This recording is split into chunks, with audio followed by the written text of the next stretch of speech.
Divorce Dad Diaries, day 335. Come make school lunches with me. We've had some really toasty days this autumn. Oh, wait, hold on, I'm missing a lunchbox. That's right. I've got to be doing 4 now.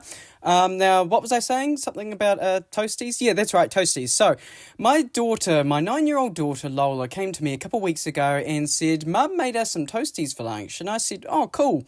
And that was pretty much the end of the conversation because my dumbass can't take a hint and didn't realise that she was actually trying to say that I should also make them toasties. And I didn't realise this until her mum came to me like a week later and we were just, having a bit of a yarn, and she mentioned that she'd be making toasties for the kids and they've been loving it.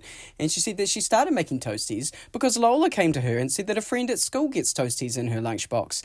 And she wanted toasties. So,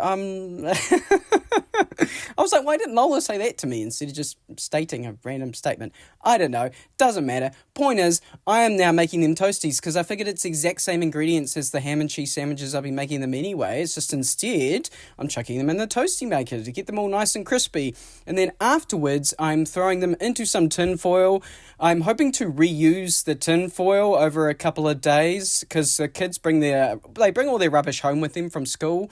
So I'm not having to, go through an entire roll of tin foil every week. And from there, it's into their lunch boxes. Now, at the supermarket this week, grapes were less than $10 a kilo. You know how I feel about grapes when they're less than $10 a kilo, so I bought some grapes, red grapes this time, and I also grabbed some blueberries, and effectively what I'm doing is I'm putting down a little layer of grapes, and then I'm putting some blueberries on top, and then another layer of grapes on top, and I'm sure they'll love this. Up next, I'm diving into the pantry to grab some raisins and some of these honey roasted peanuts. And now I'm also going to combine these as well. Put some peanuts in, put some raisins in, give them a quick wang jangle, and bam, you've got some homemade scroggin without the seeds and without the chocolate. They have too much sugar in their lunches anyway.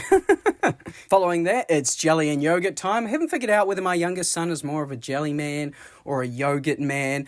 I do know that he prefers these types of yogurts, whereas my oldest son really likes the lemon yogurts. So I'll just do a bit of a mix and match today. And if you're wondering, the toastie's going to warm up the yogurt, bear in mind that I'm making these the night before and I'm putting them in the fridge because that is also exactly how my first wife does it. And, I'm not getting up in the morning and making a whole bunch of toasties. No way. Next up, we've got my 3-ingredient no-bake chocolate slice, chucking one of those in each of there. And, of course, to finish things off, put the bow in there, I'm putting some pandas in there. Oh, sorry, koalas. I can never remember which is which. I think it's pandas. They sell at New World, and koalas, they sell at Pack and Save, because I used to shop at New World and I had pandas, and now I shop at Pack and Save and I have koalas. And I'm just chucking it into that homemade scroggin mix. And that is lunchboxes done and dusted. First time doing all 4, at least here on TikTok anyway. And now I've got to somehow find room for these in the fridge. Oh well, catch you on the flip side.